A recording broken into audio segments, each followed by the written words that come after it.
Je n'en peux plus, Michael. C'était un cauchemar, dit Ethan Cole en jetant sa veste sur le canapé avec frustration. Elle a pris un selfie avec le dessert, m'a appelé son ex préféré, et a même essayé de porter un toast à notre réconciliation avec un verre de vin pétillant. Suis-je un homme ou une action en bourse en pleine ascension? Michael, son assistant personnel depuis 8 ans, observait calmement depuis la cuisine ouverte, comme quelqu'un qui en avait vu bien pire. Monsieur, ce n'était qu'un dîner. Un dîner, Michael? Elle a dit qu'il lui manquait, moi et l'hélicoptère. Dans la même phrase, les gens ne me voient plus, seulement le compte en banque. Ethan s'effondra dans un fauteuil, passant une main dans ses cheveux, visiblement frustré. Michael inspira profondément. Monsieur, est-il temps de faire une pause? Un voyage, être, de l'air frais. Ethan l'ignora, et puis, dans l'un de ses élans impulsifs de génie ou de folie, il eut une idée. Non, c'est fini. J'en ai marre des sourires faux, des intentions cachées. Il se tourna, les yeux brillants d'énergie. Tu sais quoi, je vais faire. J'ai peur de demander. Un test, une expérience, une étude comportementale. Michael plissa les yeux. Ça ne présageait jamais rien de bon. Monsieur, chaque fois que vous employez ce ton, soit quelqu'un finit par pleurer, soit ça fait la une des journaux. Cette fois, ce sera différent. Je vais donner une carte de crédit illimitée à 4 femmes de ma vie et je vais observer ce que chacune fait avec. Aucune instruction, aucune règle, juste la liberté. Et ensuite vous allez toutes les juger. N'est-ce pas un peu manipulateur? Je ne jugerai pas. J'observerai. Elles se révéleront d'elles-mêmes. Puis-je au moins demander qui sont les chanceuses? Lily, bien sûr. Elle va adorer ça. Ensuite, Victoria, mon assistante. Elle dit toujours qu'elle sait prendre des décisions stratégiques. Voyons ce qu'elle fait en dehors du bureau. Aurora, aussi. Elle est élégante, mais calculatrice. Toujours en train de flirter avec moi. Et il marque une pause d'une seconde. Hey, Sophia. Les yeux de Michael s'écarquillèrent. Sophia, la gouvernante? Exactement. Celle qui m'a menacé avec une cuillère en bois parce que j'ai remué son risotto. Celle-là. C'est la seule qui ne m'a jamais rien demandé, qui ne m'a jamais traité comme un trophée. Elle fredonne en passant l'aspirateur et m'appelle Monsieur Cole comme si elle s'ennuyait. Je veux voir ce qu'elle fait avec du pouvoir entre les mains. Ou à quel point cela pourrait être dangereux, répondit Michael. Ethan, ce n'est pas seulement audacieux, c'est risqué. Vous savez que ça pourrait très mal tourner, n'est-ce pas? Ethan ignora l'avertissement. Il était déjà sur son téléphone à envoyer des instructions pour faire émettre les cartes. Le lendemain matin, le penthouse était inhabituellement calme, ce qui signifiait généralement qu'Ethan préparait quelque chose. Une à une, les enveloppes noires furent préparées, les noms écrits à l'encre argentée à la main. Ethan les disposa comme un maître d'échecs installant son échiquier. Victoria arriva la première, toujours efficace, avec un blazer impeccable et des talons aiguilles. « Bonjour, Monsieur Cole. J'ai quelque chose pour vous, dit-il en lui tendant l'enveloppe. Un cadeau, un petit quelque chose pour être toujours à mes côtés. » Elle haussa un sourcil. « Vous êtes en train de mourir? Pas encore. Profitez-en. C'est à vous pour 3 jours. Sans limite. » Elle quitta le bureau avec un léger rougissement et un sourire qui ne cachait pas son ambition. Vint ensuite Aurora, habillée comme si elle se rendait à un shooting de mode, même si c'était juste un mardi matin. « C'est une sorte de piège, Ethan ?» demanda elle en regardant l'enveloppe avec une suspicion élégante. « Chest juste un geste. Dépensez-la comme vous voulez pendant 3 jours. » Aurora sourit comme si elle savait déjà exactement ce qu'elle allait faire. Lily apparut peu après, descendant de l'ascenseur comme une star de télé-réalité. « Un cadeau? Ah, Etty, je savais que tu m'aimais encore. » Elle tint la carte comme dans une publicité pour dentifrice. « C'est à vous pour 3 jours. Faites ce que vous voulez, dit-il avec un sourire. Juste un petit cadeau, c'est tout. » Puis vint Sophia. Elle entra par le côté cuisine, tenant un bol de pâtes crues et un torchon sur l'épaule. « Et patron, le nouveau four fait encore des bruits bizarres. On dirait qu'il tousse. » Sophia, appela Ethan avec un sourire doux. « J'ai quelque chose pour vous. » Il lui tendit discrètement l'enveloppe noire. Elle la regarda comme s'il venait de lui proposer un contrat avec la NASA. « Vous me licenciez? Non, c'est juste un cadeau, un merci. » Elle ouvrit lentement l'enveloppe, vit la carte noire, et ses yeux s'écarquillèrent. « Je vous ai donné du pain aux bananes hier, et il était brûlé. Vous vous sentez bien? Prenez-la, Sophia. » « Mais qu'est-ce que je suis censé faire avec ça? » « Utilisez-la comme vous voulez. C'est à vous pour 3 jours. » « Waouh. Sérieusement, je peux acheter ce que je veux. » « Oui, et il n'y a pas de limite, » dit Ethan, déjà en train de s'éloigner. Des heures plus tard, Ethan était dans son bureau, un verre de whisky à la main, regardant la ville à travers la fenêtre en verre. « Monsieur, » dit Michael en entrant. Les transactions commencent à apparaître. Quelque chose d'inattendu. Michael hésita. 3 hélicoptères, une robe à 15 000 $, des réservations dans des hôtels 5 étoiles. Rien de surprenant. Ethan hocha simplement la tête. Et, la carte de Sofia, Michael regarda la tablette. Épicerie du quartier. Riz, peinture en posté, couches, jouets d'occasion, et 200 hot dogs. Ethan se tourna lentement vers son assistant. Hot dogs. 200. Il s'adossa dans son fauteuil avec un sourire en coin. Maintenant, je suis vraiment curieux de savoir ce qu'elle manigance. Le lendemain matin, Ethan était assis à la table de la salle à manger du penthouse, remuant distraitement son café pendant que Michael organisait des documents près de la fenêtre. Le silence fut brisé par un son de notification de tablette. Monsieur, d'autres activités sur les cartes viennent d'arriver, annonça Michael en ajustant ses lunettes. Ethan leva les yeux, curieux. Dis-moi ce qu'il y a de nouveau. Michael vérifia toutes les transactions des cartes. En quelques minutes, il avait le rapport complet. Lily a loué un hélicoptère pour faire une entrée au Skyline Club. D'après ce que j'ai vu sur ses réseaux sociaux, c'était pour impressionner un groupe d'influenceurs. Victoria a acheté une toute nouvelle garde-robe chez Bergdorf Goodman. 5 000 $, rien que pour les chaussures. Et Aurora a engagé un organisateur d'événements pour lancer un gala le week-end prochain. Le thème est l'élégance contemporaine. Elle a déjà envoyé des invitations à la moitié de l'élite de Seattle. Ethan rit doucement, secouant la tête. Prévisible, comme un film romantique du dimanche après-midi. Et Sofia, demanda Michael en faisant défiler la tablette. Eh bien, ces achats restent un mystère. Dis-moi, encore 200 ballons colorés, 30 livres de sucre, des fournitures pour art plastique, peinture, pinceau, et un van loué pour cet après-midi. Ethan fronça les sourcils. Un van pour transporter, Michael marqua une pause, lisant attentivement. Fourniture pour un événement caritatif. Événement caritatif, Sofia organise un événement caritatif, apparemment oui. Et monsieur, elle a aussi acheté un costume de clown. Ethan manqua de cracher son café. Un costume de clown, taille moyenne, nez rouge inclus. Ethan resta silencieux quelques secondes, assimilant l'information. Puis il se mit à rire. Michael, de toutes les choses que j'imaginais pouvoir sortir de cette expérience, Sofia en clown n'était définitivement pas sur la liste. Être qu'elle envisage un changement de carrière, monsieur. Ou être Ethan, marqua une pause, pensif. Être qu'elle est bien plus intéressante que je ne le pensais. Michael l'observa avec un sourire discret. Vous êtes curieux, n'est-ce pas? Très. Et tu sais ce qui se passe quand je suis curieux? Vous faites quelque chose d'impulsif et probablement problématique. Exactement. Ethan se leva et marcha jusqu'à la fenêtre. Je dois découvrir ce qu'elle manigance.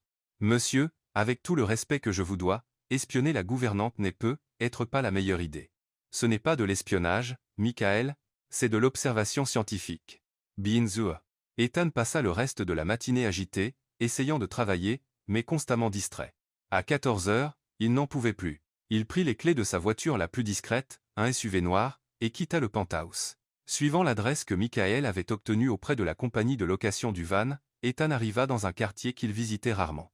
Les maisons étaient simples mais bien entretenues, et au loin, il vit un petit bâtiment avec une enseigne, indiquant foyer Saint-François, refuge et soutien. Ethan se gara de l'autre côté de la rue et observa. Le van était là, porte arrière ouverte, et Sofia allait et venait, portant des boîtes colorées.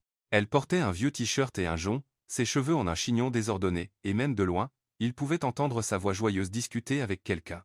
Après quelques minutes d'observation, Ethan prit une décision impulsive. Il sortit de la voiture, traversa la rue et s'approcha de l'entrée de l'orphelinat. « Excusez-moi » dit-il à une femme âgée au bureau d'accueil. « Je suis Ethan Cole.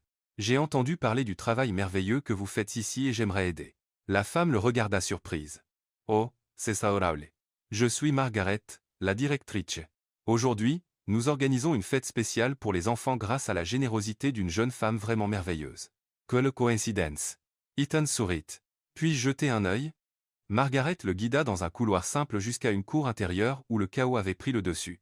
Il y avait environ 20 enfants courant dans toutes les directions, des ballons colorés accrochés aux arbres, des tables couvertes de papier vif, et au milieu de tout cela, Sofia.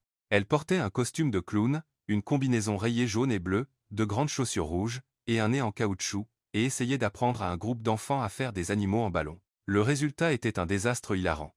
Alors, tout le monde, maintenant vous tournez comme ça, et boum, le ballon éclata dans ses mains. Oups! On dirait que celui-là s'est transformé en confetti.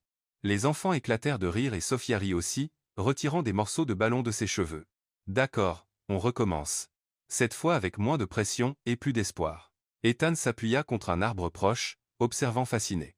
Sofia était complètement à l'aise, jouant avec les enfants comme s'ils étaient de vieux amis. Elle chantait des chansons pour enfants faux, faisait des grimaces drôles, et quand une petite fille se blessa et se mit à pleurer, Sofia laissa tout tomber immédiatement et courut la réconforter. « Et, princesse, qu'est-ce qui s'est passé ?» Sofia s'agenouilla près de la fille, retirant son nez de clown pour parler plus sérieusement. « Je suis tombée, » sanglota l'enfant. « Laisse-moi voir. » Sofia examina doucement le genou écorché. « Tu sais ce que je pense que cette blessure a besoin d'un pansement magique. » Elle sortit un pansement coloré de son sac et le posa sur le genou de la fille. « Voilà, maintenant tu as des pouvoirs de guérison ultra rapides. » La fille arrêta de pleurer et sourit. « Vraiment? Vraiment? Mais ça ne marche que si tu fais 3 sauts. » La fille sauta joyeusement et Sofia applaudit comme si elle venait d'assister à un miracle. Ethan sentit quelque chose d'étrange dans sa poitrine, en regardant cette scène. Il y avait une authenticité chez Sofia qu'il voyait rarement dans son monde. « Vous devez être Monsieur Cole, » dit une voix derrière lui. Il se tourna et vit Lucie, l'une des aides, souriante. « Margaret m'a dit que vous vouliez aider. C'est génial de vous avoir ici. » Ethan regarda vers la voix et vit Sofia s'approcher, toujours vêtue en clown, mais maintenant sans le nez rouge. « Monsieur Cole, » dit-elle les yeux écarquillés. « Qu'est-ce que vous faites ici? » « Je... » Ethan hésita. « J'ai entendu parler de la fête et j'ai voulu contribuer. » Sofia le regarda avec suspicion. « Comment avez-vous entendu parler de la fête? »« J'ai des contacts dans les organisations caritatives. » Il mentit peu convaincant. « Oh !» Sofia ne semblait pas entièrement convaincue, mais elle sourit. « Eh bien, puisque vous êtes là, vous pouvez m'aider. J'ai 200 hot dogs à servir et seulement 2 mains. » Binzer. Sofia le guida vers une table avec un grill improvisé et des piles de pain et de saucisses. « Savez-vous faire des hot dogs ?» demanda-t-elle en lui tendant une spatule. « J'ai une maîtrise en commerce de Harvard. Je pense que je peux m'en sortir. »« Parfait, parce que j'ai un doctorat en brûler la nourriture, donc nous formons l'équipe parfaite. » Ethan rit, prenant la première saucisse. Dans les 5 premières minutes, il laissa tomber la moitié des saucisses par terre, mit du ketchup sur sa chemise hors de prix, et manqua de mettre le feu au pain. « Monsieur Cole, » dit Sofia, en regardant le désastre. « Avez-vous déjà envisagé une carrière dans la démolition? Très drôle. Laissez-moi prendre le relais. Vous pouvez distribuer les assiettes. » Pendant que Sofia prenait le contrôle du grill avec une compétence surprenante, Ethan distribua des hot dogs aux enfants. À chaque distribution, il entendait des histoires excitées, recevait des dessins au crayon, et était bombardé de questions sur son travail. « Êtes-vous vraiment riche ?» demanda un garçon d'environ 8 ans. « Un peu » répondit Ethan, pas tout à fait sûr de comment expliquer. « Cool. Pouvez-vous acheter un dragon? » « Il n'y a pas de vrai dragon. »« Si, il y en a. » Sofia a dit qu'elle en avait vu un. Ethan regarda Sofia, qui fit semblant de ne pas entendre la conversation en retournant les saucisses. Sofia a dit qu'elle en avait vu un. Elle raconte les meilleures histoires. À la fin de l'après-midi, quand les enfants étaient rassasiés et épuisés, Ethan aida Sofia à tout ranger. Ils travaillèrent dans un silence confortable, ramassant les ballons éclatés et rangeant les jouets. « Pourquoi faites-vous ça ?» demanda Ethan quand ils furent seuls dans la cour. « Faire quoi ?» Sofia arrêta de balayer et le regarda. « Tout ça? Passez votre temps libre ici en utilisant votre propre argent. »« Eh bien, mon argent maintenant, mais vous voyez l'idée. » Sofia haussa les épaules. « Parce que quelqu'un doit le faire, et parce que ces enfants méritent de sourire. Mais vous n'en tirez rien. »« Si, je le fais. » Elle sourit. « J'obtiens la meilleure partie de ma journée. » Ethan sentit à nouveau cette étrange pression dans sa poitrine. Il y avait quelque chose chez Sofia qui le touchait d'une manière qu'il ne comprenait pas pleinement. « Merci de m'avoir laissé aider aujourd'hui, » dit-il. « Merci de ne pas avoir brûlé tout l'endroit, » répondit-elle en riant. En marchant vers la sortie, Ethan réalisa que toute sa perspective sur Sofia avait complètement changé. Elle n'était plus seulement la gouvernante drôle qui chantait faux dans sa cuisine. Elle était quelqu'un avec un cœur plus grand que n'importe quelle fortune qu'il pourrait jamais avoir. Le lendemain, Ethan ne pouvait cesser de penser à Sofia. L'image d'elle réconfortant cette petite fille. La façon naturelle dont elle traitait les enfants. La manière dont elle transformait un après-midi ordinaire en quelque chose de magique. Tout cela résonnait dans son esprit pendant qu'il essayait de se concentrer sur des tableurs au bureau. « Michael, » dit-il en posant son stylo. « Quel genre de café Sofia aime-t-elle » Michael leva les yeux des documents, surpris. « Monsieur, le café, Sofia, quel est son préféré ?»« Eh bien, elle dit toujours que le café de la machine italienne est bien trop prétentieux et préfère le truc instantané, bon marché que nous gardons pour les invités occasionnels. » Ethan sourit. « Parfait. Annulez mes rendez-vous de l'après-midi. » 1 heure plus tard, Ethan trouva Sofia dans la cuisine du penthouse en train de récurer une poêle avec énergie tout en fredonnant une chanson country complètement faux. « Sofia, » dit-il en s'approchant. « Et si nous allions prendre un café quelque part dehors ?» Elle arrêta de récurer et le regarda comme s'il venait de lui proposer un voyage sur la Lune. « Un café nous ?» Oui, je sais. Un endroit calme, Monsieur Cole, traversez-vous une sorte de crise de la quarantaine? Parce qu'hier vous êtes apparu à l'orphelinat de nulle part et aujourd'hui vous voulez prendre un café avec moi. Je commence à penser que vous vous êtes cogné la tête. Isan rit. Peut être que oui. Alors, vous êtes partante? Sophia baissa les yeux sur ses vêtements, un jean taché de produits ménagers et un t-shirt qui avait clairement connu des jours meilleurs. Kromcha. Je n'ai rien de chic dans le placard, mais c'est parfait tel quel. 20 minutes plus tard, ils étaient assis dans un petit café cosy en centre-ville. Ethan avait choisi l'endroit exprès, loin des restaurants chics où on le voyait habituellement, un lieu où il pouvait parler sans interruption. Sophia remuait du sucre dans son café avec un peu trop d'énergie, clairement nerveuse. Alors, dit-elle, en évitant ses yeux, c'est le fameux café des gens riches? Parce qu'il a exactement le goût de celui que Madame Martha sert à la boulangerie du coin. C'est exactement le même. Ethan sourit. C'est ce que je visais. Oh. Elle prit une gorgée et fit une grimace. Eh bien, au moins il n'est pas aussi prétentieux que cette machine italienne dans votre cuisine. Cette chose sonne comme si elle faisait une crise de nerfs. Ethan éclata de rire. Vous avez de fortes opinions sur ma machine à café. J'ai de fortes opinions sur beaucoup de choses. Margaret disait toujours que les opinions sont comme les nez. Tout le monde en a un, et la plupart des gens pensent que le leur est le meilleur. Margaret semblait saguée. Sophia se tut un moment, remuant son café plus calmement. Elle l'est. Elle est très spéciale. Ethan remarqua le changement de ton et décida de tenter sa chance. Hier à l'orphelinat, vous sembliez bien connaître l'endroit. Oui, haussa-t-elle les épaules, essayant de paraître décontractée. J'y ai grandi. La simplicité de sa réponse prit Ethan au dépourvu. Il s'attendait à ce qu'elle esquive le sujet, hésite, être l'évite complètement. Vous avez grandi à l'orphelinat? Du jour 1 à 18 ans, ma mère m'y a laissé quand j'étais bébé. Selon Margaret, elle était très jeune et n'avait pas les moyens de m'élever. Elle a laissé une note disant qu'elle m'aimait, mais qu'elle voulait que j'aie une meilleure chance dans la vie. Elle parlait comme si elle discutait de la météo, mais Ethan pouvait voir la douleur discrète derrière son sourire forcé. Sophia, ne me faites pas cette tête de chiot triste, l'interrompit-elle en riant. Ce n'était pas tout mauvais. Margaret est un ange. Les autres enfants sont devenus ma famille, et j'ai appris à cuisiner en aidant en cuisine dès l'âge de 8 ans. C'est là que j'ai découvert mon talent naturel pour brûler la nourriture. Mais ça a dû être dur parfois, admit-elle, baissant sa garde un instant. Surtout quand les autres enfants étaient adoptés et que je restais derrière. Après un moment, on comprend. Vous savez, être que ce n'est pas pour vous.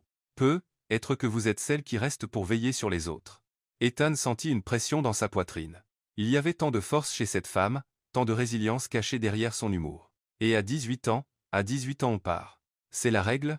J'ai eu un travail dans une boutique de sandwich, partagé un minuscule appartement avec 2 colocataires, et rendu visite aux enfants dès que je pouvais jusqu'à ce que je trouve l'annonce pour le poste chez vous. Et eh bien, vous connaissez la suite. Votre café est terrible. Votre machine à café pense qu'elle est meilleure que tout le monde. Mais vous payez bien. Et vous ne vous plaignez pas quand je chante dans l'aspirateur. Vous chantez très faux, dit Ethan, essayant d'alléger l'ambiance. Je sais. Sophia rit de bon cœur. C'est un talent. Tout le monde ne peut pas faire sonner une belle chanson comme des ongles sur un tableau noir. Ils continuèrent à parler pendant encore une heure de choses aléatoires et triviales. Mais Ethan avait l'impression de vraiment connaître Sophia pour la première fois. Elle était drôle, intelligente, forte, et par-dessus tout, authentique d'une manière qu'il avait oublié qu'elle existait même. Quand ils revinrent au penthouse, l'esprit d'Ethan était rempli de nouvelles pensées. Sophia disparut dans la cuisine, retournant à son monde de casseroles et de champfaux. Mais quelque chose avait changé dans la façon dont il la voyait. Monsieur Cole, dit Michael en apparaissant avec un air inquiet. Il y a eu des appels pendant votre absence. Quelque chose d'important. Lily a appelé 3 fois. Apparemment, elle a entendu parler de l'événement caritatif et veut s'impliquer. Elle a utilisé les mots « impossible de rater une opportunité médiatique ». Ethan fronça les sourcils. Comment l'a-t-elle découvert? Victoria a aussi appelé. Apparemment, les deux ont déjeuné ensemble et ont commencé à comploter. Je veux dire, à planifier des façons de soutenir votre nouvelle initiative philanthropique. Elles ne savent même pas en quoi consiste l'initiative. Non, mais Lily a déjà posté une photo sur Instagram avec la légende, me préparant avec des surprises spéciales pour une cause très proche de mon cœur. Ça, à Funesta 0000. Ethan soupira. Et Aurora. Elle a appelé en proposant ses services d'organisatrice d'événements, disant qu'une cause aussi noble mérite une présentation à la hauteur. En d'autres termes, elles ont flairé une opportunité et veulent en profiter. Exactement, monsieur. Ethan regarda vers la cuisine où il pouvait entendre Sophia fredonner une mélodie en préparant le dîner. La différence était frappante. Pendant que Sophia avait utilisé la carte discrètement sans étalage, sans selfie, juste pour faire sourire des enfants, les 3 autres calculaient déjà comment transformer toute implication en gain personnel. Michael, annulez tous les rendez-vous qu'elles veulent fixer pour l'instant. Monsieur, je dois réfléchir et je dois comprendre qui vaut vraiment la peine d'être près de moi. Michael hocha la tête, comprenant. Et l'expérience de la carte de crédit, comment évalueriez-vous les résultats jusqu'à présent? Ethan resta silencieux un moment, écoutant la voix faux de Sophia résonner dans le penthouse. Ça a été plus révélateur que je ne l'attendais, Michael. Bien plus. Cette nuit-là, en dînant seul dans la grande salle à manger, Ethan réfléchit à comment juste 3 jours avaient changé sa perspective sur les gens autour de lui. Lily, Victoria et Aurora avaient réagi exactement comme il s'y attendait, voyant une opportunité là où elles auraient dû voir une responsabilité. Mais Sophia l'avait complètement surpris. Et maintenant en connaissant son histoire, il admirait encore plus la femme qui transformait sa maison en foyer avec sa présence authentique et sans prétention. La question qui le tourmentait maintenant n'était pas sur le caractère de ceux qui l'entouraient. C'était sur ce qu'il ferait de ses découvertes. Ethan passa le vendredi matin à faire les 100 pas dans le penthouse comme un lion en cage. Le moment était venu d'affronter les résultats de son expérience, et pour une raison quelconque, cela le rendait plus nerveux que n'importe quelle réunion d'affaires à laquelle il avait assisté. « Michael » dit-il en ajustant sa cravate pour la 5e fois. « Confirmes. Elles seront toutes là à 14 heures. »« Confirmé, monsieur. » Lily arrivera en hélicoptère comme d'habitude. Victoria réorganise son emploi du temps pour être là à l'heure. Aurora, eh bien, elle a dit qu'elle serait en retard de façon fashion, quoi que cela veuille dire. Et Sophia. Sophia a dit, et je cite, « Si c'est à propos d'argent, est-ce que je peux faire des sandwichs pour tout le monde parce que ces discussions me donnent faim ?» Ethan rit pour la première fois de la journée. Elle sait qu'elle devra rendre la carte. En fait, monsieur, elle a essayé de la rendre hier. Elle a dit que 3 jours de pouvoir d'achat illimité étaient plus que suffisants pour une vie entière. À exactement 14 heures, le salon du penthouse ressemblait à une scène de film à suspense. Lily était arrivée 15 minutes en avance, portant une robe qui coûtait plus que ce que la plupart des gens gagnent en un an.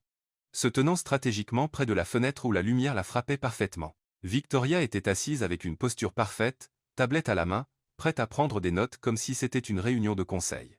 Aurora apparut exactement 10 minutes, en retard comme promis, portant des lunettes de soleil même à l'intérieur. Sophia fut la dernière à apparaître, sortant de la cuisine avec les mains encore humides d'avoir lavé la vaisselle, les séchant sur son tablier. « Désolé d'être en retard, les amis. Je finissais de nettoyer le four. » Cette chose ressemblait à un champ de bataille. Ethan absorba le contraste frappant entre les 4 femmes. Pendant que 3 d'entre elles semblaient prêtes pour une séance photo, Sophia ressemblait à quelqu'un qui sortait d'un combat avec des appareils rebelles. « Eh bien, » commença Ethan en se tenant au centre de la pièce. « D'abord, merci à toutes d'être là. Il y a 3 jours, je vous ai donné à chacune une carte de crédit comme cadeau pour l'utiliser comme vous le souhaitiez. Mais la vérité est que ce n'était pas un cadeau.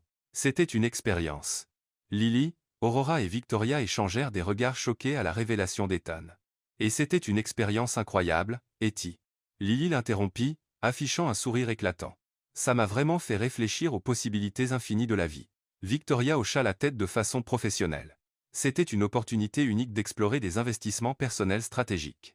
Aurora hocha simplement la tête avec grâce comme si elle approuvait quelque chose de profondément philosophique. Sophia, en revanche, regardait les 3 autres comme si elle parlait une autre langue. « Expérience » marmonna-t-elle. « Je pensais que c'était juste un cadeau de remerciement et que c'était pour acheter des trucs. » Sophia, dit Ethan en souriant. « Pourquoi ne pas commencer et nous dire comment vous avez utilisé la carte ?» Elle rougit légèrement. « Oh, Rindegrant. J'ai acheté quelque chose pour les enfants de l'orphelinat. Nourriture, jouets, fournitures pour des activités.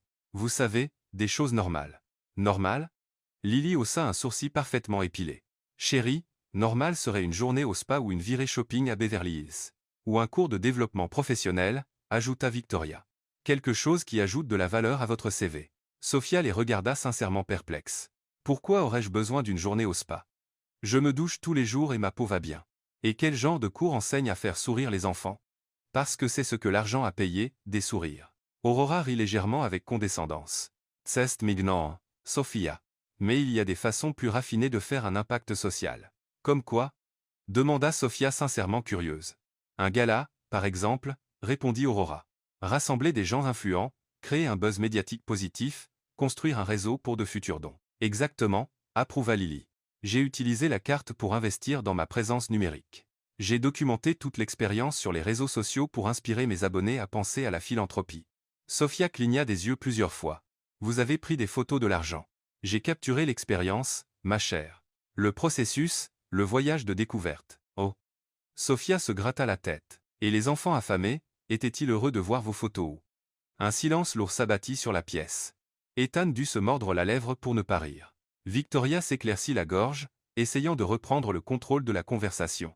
Sophia, ce n'est pas que nos approches sont meilleures ou pires. Elles sont juste plus stratégiques. Par exemple, j'ai utilisé l'opportunité pour renouveler complètement ma garde-robe professionnelle. Cela me permet de faire de meilleures impressions lors de réunions clés, ce qui mène éventuellement à plus d'opportunités d'affaires et donc à plus de ressources pour la charité. Sophia la fixa longuement.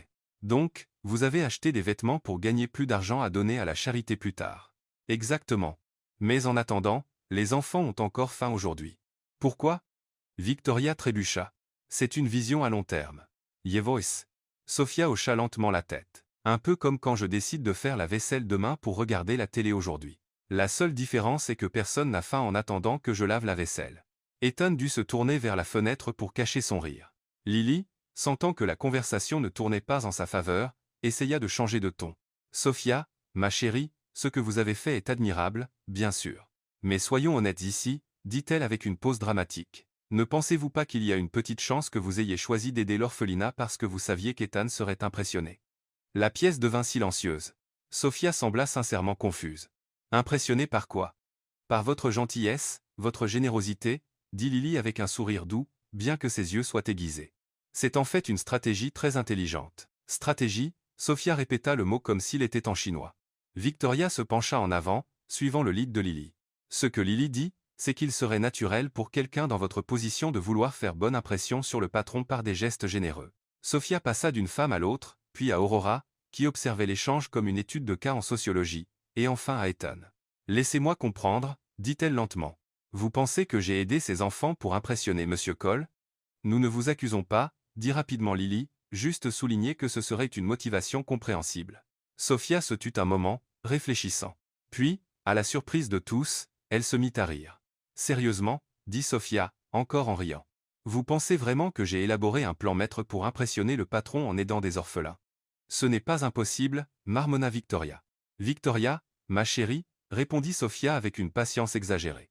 Si je voulais impressionner Monsieur Cole, j'aurais acheté des ingrédients pour faire un gâteau décent. Parce que jusqu'à présent, tout ce que j'ai réussi à faire est brûler des cookies et faire un risotto collant. Croyez-moi, la charité n'était pas exactement sur ma liste comment impressionner le patron. Ethan resta silencieux, sentant un mélange étrange de colère et d'admiration.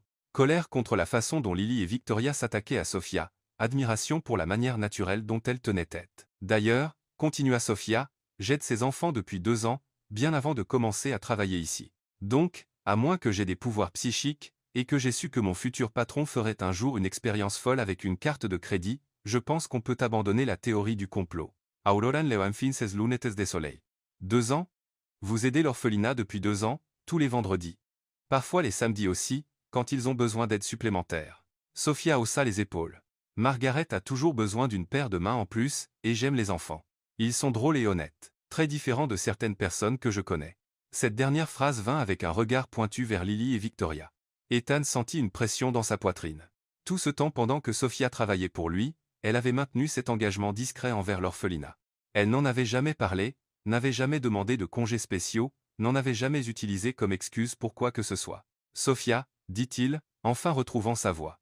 Pourquoi ne m'avez-vous jamais parlé de l'orphelinat? Elle sembla surprise. Pourquoi l'aurais-je fait? C'est juste quelque chose que je fais pendant mon temps libre, comme quand vous jouez au golf ou allez à ces ennuyeuses réunions d'affaires. La différence est que mon hobby implique moins de clubs et plus de couches sales. Lily fit une dernière tentative désespérée. Mais vous devez admettre, Sophia, utiliser son argent pour des activités personnelles est un peu inapproprié. Sophia lui lança un regard qu'Ethan n'avait jamais vu auparavant. Pas de la colère, mais quelque chose de plus proche de la déception. Lily, vous avez utilisé la carte pour louer un hélicoptère pour une entrée dramatique dans un club. Victoria a acheté des vêtements qui coûtent plus que ce que je gagne en 6 mois. Aurora a engagé un organisateur pour une fête qui n'a même pas encore eu lieu. Et vous pensez toutes que c'est inapproprié que j'ai acheté de la nourriture pour des enfants affamés. Le silence qui suivit fut assourdissant. Vous savez ce que je pense? Dit Sophia en se levant. Je pense que vous êtes énervé parce que vous n'y avez pas pensé en premier. Au fond, vous savez que vous avez dépensé l'argent pour des choses qui ne profitent qu'à vous-même. Et maintenant vous essayez de faire passer ça pour que j'ai fait quelque chose de mal. Elle se tourna vers Ethan. Monsieur Cole, merci pour la carte. C'était généreux de votre part. Mais la prochaine fois que vous voulez tester le caractère de quelqu'un, choisissez plus soigneusement parce que clairement certaines personnes ici sont de meilleures actrices que je ne le pensais. Et sur ce, Sophia sortit de la pièce, laissant derrière elle un silence gênant et 4 personnes avec des expressions très différentes. Ethan regarda Lily, Victoria et Aurora, les voyant sous une lumière complètement différente. Cette conversation avait révélé bien plus qu'il ne l'avait attendu. Pas seulement comment chacune avait dépensé l'argent, mais qui elles étaient vraiment. Face à une honnêteté authentique, tout doute qu'il avait eu sur les motifs de Sophia avait disparu. En fait, maintenant il était certain d'avoir trouvé la seule personne vraiment désintéressée dans tout son cercle social, et cela l'effrayait, autant que cela l'impressionnait. Après le départ de Sophia de la pièce, le silence persista pendant plusieurs secondes inconfortables. Lily fut la première à le briser, ajustant nerveusement ses cheveux. « Eh bien, c'était intense », dit-elle en essayant de garder un ton léger. Victoria referma sa tablette d'un coup sec. « Étais-je, je dois demander. Pourquoi avez-vous vraiment fait ça ? Parce que ce n'était clairement pas juste un cadeau comme vous l'avez dit. » Ethan se tourna vers elle, encore en train de digérer tout ce qui venait de se passer. « Vous voulez la vérité ? Ce serait un bon début, » dit Aurora en remettant ses lunettes de soleil. « C'était un test. Je voulais voir comment chacune de vous réagirait à avoir des ressources illimitées. » Lily s'éleva brusquement. « Un test ? Vous nous avez piégés. Je vous ai donné de l'argent gratuit à dépenser comme vous vouliez. Où est le piège ? Vous nous avez utilisés comme des rats de laboratoire, protesta Victoria. C'est de la manipulation, Ethan. La manipulation aurait été de vous dire comment le dépenser. Je n'ai pas dit un mot. J'ai juste observé les choix que vous avez faits seul. Aurora laissa échapper un rire sec et sans humour. Et quel était le résultat de votre expérience scientifique, Dr. Cole ? Ethan les regarda chacune. Vous voulez vraiment savoir ? Oui, dit Lily en croisant les bras. Lily, vous avez utilisé l'argent pour créer du contenu pour les réseaux sociaux. Victoria, vous avez investi en vous-même en pensant à un retour financier à long terme. Aurora, vous avez planifié un événement pour impressionner des gens influents. Et Sophia. Sophia a acheté de la nourriture pour des enfants affamés. Et alors, rétorqua Lily. Ma stratégie de marque personnelle pourrait inspirer des milliers d'abonnés. Elle pourrait inspirer, mais l'a-t-elle fait ? Ou a-t-elle juste obtenu des likes ? C'est hors de propos. Victoria intervint. Mon investissement en réseautage professionnel a le potentiel d'un retour bien plus grand que n'importe quel don unique. Potentiel. Ethan répéta. C'est le mot-clé. Sophia n'a pas pensé au potentiel. Elle a vu un besoin et y a répondu. Immédiatement. Aurora soupira de façon dramatique. Ethan, vous êtes trop romantique sur la charité. Le monde réel exige de la stratégie. Vraiment, ou vous vous êtes juste convaincu de cela pour justifier un égoïsme sophistiqué ? L'ambiance dans la pièce devint tendue. Les 3 femmes se regardèrent, clairement déstabilisées par la tournure de la conversation. Vous savez quoi, Ethan, dit Lily en prenant son sac. Si vous vouliez une sainte, vous auriez dû le dire dès le début. Certaines d'entre nous préfèrent vivre dans le monde réel. Ou aider des orphelins n'est pas dans le monde réel ? Demanda Ethan. Où les relations adultes ne sont pas basées sur des jeux d'esprit. Répondit Victoria, en se levant aussi. Ce n'était pas un jeu d'esprit. C'était un moment d'honnêteté. Être le premier que nous ayons eu. Aurora fut la dernière à se lever. Ethan, cher, vous confondez la naïveté avec la vertu. C'est une erreur courante chez les hommes riches qui s'ennuient. Peut-être confondez-vous le cynisme avec la sophistication. Les 3 sortirent du penthouse sans un mot de plus, laissant Ethan seul avec ses pensées et le son de la voix de Sophia résonnant encore dans la cuisine. Le lendemain, Ethan se réveilla avec une décision déjà prise. Il trouva Sophia dans la cuisine comme d'habitude, mais cette fois elle était inhabituellement silencieuse, remuant juste une casserole de flocons d'avoine sans son fredonnement faux habituel. « Sophia, dit-il en s'approchant prudemment, à propos dire. « Oh, salut, monsieur Cole, répondit-elle sans le regarder. « Désolée si j'ai été un peu forte. Parfois ma bouche fonctionne plus vite que mon cerveau. Ne vous excusez pas. Vous défendiez quelque chose d'important. » Sophia le regarda infine, son expression curieuse. « Vraiment ? Vous l'avez fait ? Et ça m'a donné une idée. » Ethan inspira profondément. « Je veux soutenir officiellement l'orphelinat, organiser un grand événement caritatif professionnel qui peut vraiment faire une différence. » Sophia laissa tomber la cuillère dans la casserole. « Sérieusement ? Sérieusement ? Mais il y a une condition. Je savais qu'il y aurait un hic, marmonna-t-elle. Je veux que vous soyez celle qui présente le projet. » Sophia le regarda comme s'il lui avait suggéré de voler jusqu'à la lune. « Moi ? Monsieur Cole, vous vous êtes cogné la tête, je peux à peine commander une pizza au téléphone sans bégayer. Vous pouvez parler à 20 enfants bruyants en même temps. Vous pouvez calmer un enfant qui pleure. Vous pouvez transformer 200 hot dogs en une fête. Vous pouvez présenter un projet. C'est complètement différent. Les enfants ne me jugent pas si je me trompe. Les adultes riches et importants le font. Sophia, vous connaissez l'orphelinat mieux que quiconque. Vous connaissez les besoins, les enfants, leurs rêves. Personne ne peut raconter cette histoire mieux que vous. Sophia commença à faire les 100 pas dans la cuisine. Monsieur Cole, je ne sais pas parler en public. Je ne sais même pas quoi porter pour quelque chose comme ça. Je vais avoir l'air ridicule et tout ruiné. Non, vous ne le ferez pas. Nous allons pratiquer. Pratiquer, comment? Commencez par me parler. Parlez-moi de l'orphelinat, comme si je n'y étais jamais allé. Sophia le regarda avec suspicion. Maintenant? Maintenant. Mais je fais des flocons d'avoine et je porte un tablier avec un ours en peluche. Pas exactement la configuration idéale pour un discours important. Parfait. Si vous pouvez me convaincre en tablier d'ours en peluche, imaginez en robe de soirée. Sophia soupira et se tint devant lui, tenant encore la cuillère en bois. D'accord. Elle s'éclaircit la gorge. Le foyer Saint-François et c'est un endroit où, elle s'arrêta. C'est striditsule. Continuez. Le foyer Saint-François est un endroit où les enfants qui n'ont pas de famille trouvent. Elle agita tant les mains qu'elle éclaboussa des flocons d'avoine sur le mur. Oh mon Dieu! Regardez ce que j'ai fait. Ethan rit. Sophia, respirez. Oubliez que c'est un discours. Parlez-moi juste des enfants. Elle inspira profondément et essaya à nouveau. Les enfants à l'orphelinat, ils sont spéciaux. Chacun a une histoire, une personnalité unique. Il y a Tommy, qui dessine des super-héros sur chaque morceau de papier qu'il trouve. Sarah, qui chante sous la douche et pense que personne ne l'entend, et le petit Michael, qui collectionne des cailloux parce que chacun a un visage différent. Pendant que Sophia parlait des enfants, elle changea. Sa voix devint plus forte, ses gestes plus naturels. Ethan pouvait sentir la passion authentique dans chaque mot. Ils n'ont pas besoin de pitié, continua-t-elle. Ils ont besoin de chance. Quelqu'un qui croit qu'ils peuvent être ce qu'ils veulent. Margaret fait ça tous les jours, mais elle n'est qu'une personne, et il y a toujours plus d'enfants qui arrivent, plus de rêves à nourrir. Parfait, dit Ethan quand elle eut fini. C'était exactement ça. Vraiment? Mais je n'ai même pas parlé de chiffres, de budget, ou de stratégie. Vous avez parlé de ce qui compte vraiment, des gens.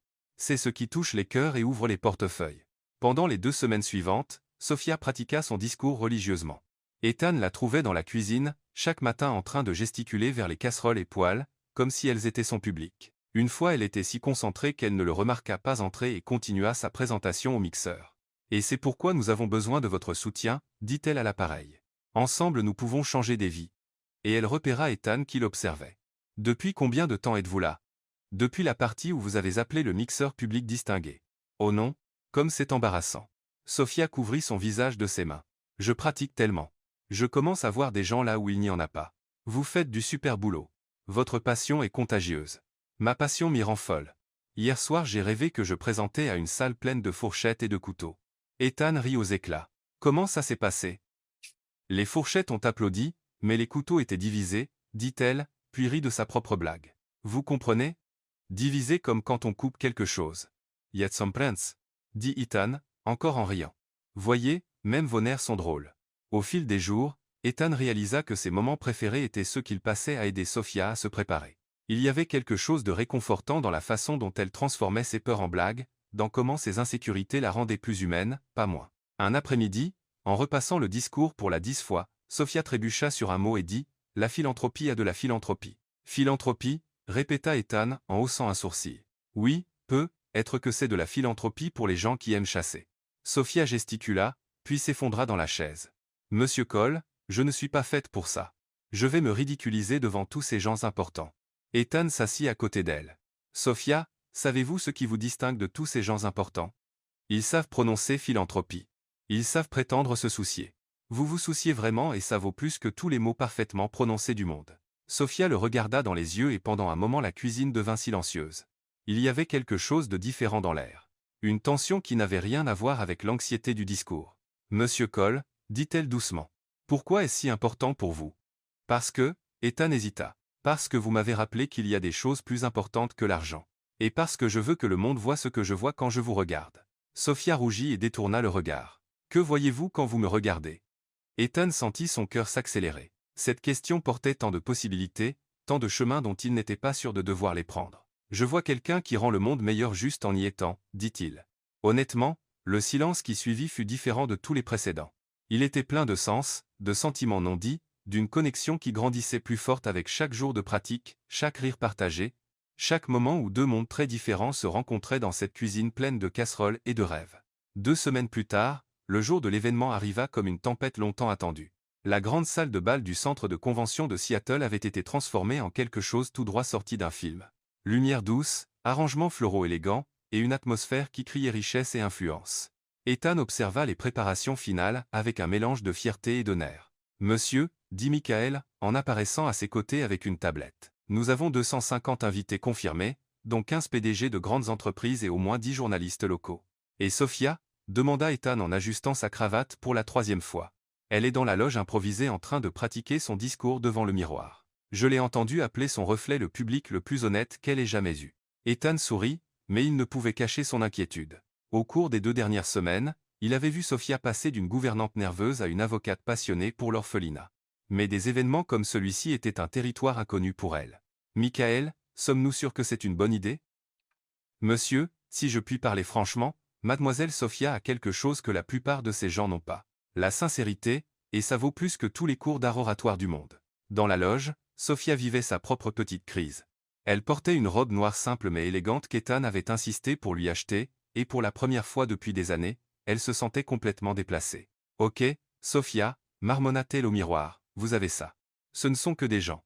Des gens très riches et importants qui pourraient ruiner votre vie avec un mot de travers, mais quand même juste des gens. » Elle inspira profondément et commença à répéter. « Bonsoir, mesdames et messieurs.